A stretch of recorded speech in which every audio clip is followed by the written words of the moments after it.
ഹരിപ്പാടിനെ ആവേശത്തിൽ ആറാടിച്ച് കേന്ദ്ര ആഭ്യന്തരമന്ത്രി അമിത്ഷാ. ഗാന്ധി സ്ക്വയറിൽ നിന്ന് ടൗൺ ഹാൾ ജംഗ്ഷനിലുള്ള തെരഞ്ഞെടുപ്പ് കമ്മിറ്റി ഓഫീസിലേക്ക് അമിത്ഷാ റോഡ് ഷോ നടത്തി. കനത്ത മഴയെ അവഗണിച്ചും നിരവധി പേർ കാവിക്കൊടിയേന്തി മുദ്രാവാക്യം വിളിച്ച് റോഡ് ഷോയിൽ പങ്കെടുത്തു. വിവരങ്ങളുമായി സുധീഷ് ഗോപാൽ ചേരുകയാണ്. സുധീഷ്, വലിയ ആവേശമായിരുന്നു.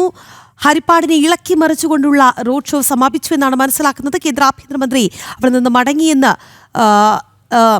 മടങ്ങിയെന്നാണ് ലഭിക്കുന്ന വിവരം. എങ്ങനെയാണ് ആ ഒരു ആവേശം അത് പ്രവർത്തകർക്ക് ഇനി വോട്ടാക്കി മാറ്റാൻ അല്ലെങ്കിൽ NDA ക്യാമ്പിന് നൽകുന്ന ആവേശം അത് എത്രത്തോളമാണ്?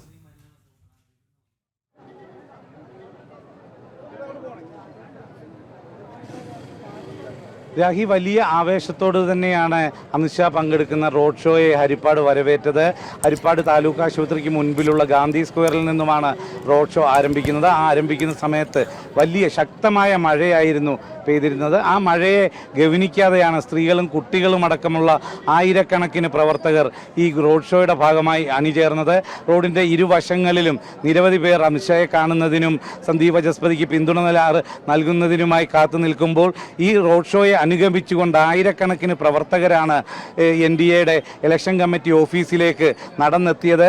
ആ മഴയത്തും അവർ ഒരു തെല്ലും പിൻവാങ്ങാതെ ഇതിന് ഊർജം പകർന്നുകൊണ്ട് അതിൽ അണിചേർന്നപ്പോൾ അത് ഹരിപ്പാട് കണ്ട ഏറ്റവും വലിയ റോഡ് ഷോയായി മാറുന്ന കാഴ്ചയാണ് നമുക്ക് ദൃശ്യമായത്. അതിൽ ഏറ്റവും എടുത്തു പറയേണ്ടത് അത് BJP പ്രവർത്തകരോ NDA പ്രവർത്തകരോ മാത്രമായിരുന്നില്ല.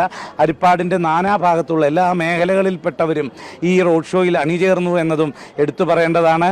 അവർ ഒരു മാറ്റത്തിനായി കൊതിക്കുന്നു എന്ന് നമ്മൾ പ്രതികരണം എടുത്തതാണ്. ഓരോരുത്തരും പറയുന്നത് മാറ്റം വേണം, മാറ്റം അനിവാര്യമെന്ന് പറഞ്ഞത് അവിടുത്തെ ജനങ്ങൾ തന്നെയാണ്. അവർ ആ മാറ്റത്തിന് വേണ്ടി കൊതിക്കുന്നു എന്ന കാര്യത്തിൽ സംശയമില്ല. അത് തന്നെയാണ് റോഡ് ഷോയിൽ അണിനിരന്ന ആയിരങ്ങൾ നമ്മോട് പറഞ്ഞതും. സുധീഷ് ഗോപാലാണ് വാർത്തയുടെ വിശദാംശങ്ങൾ നൽകിയത്.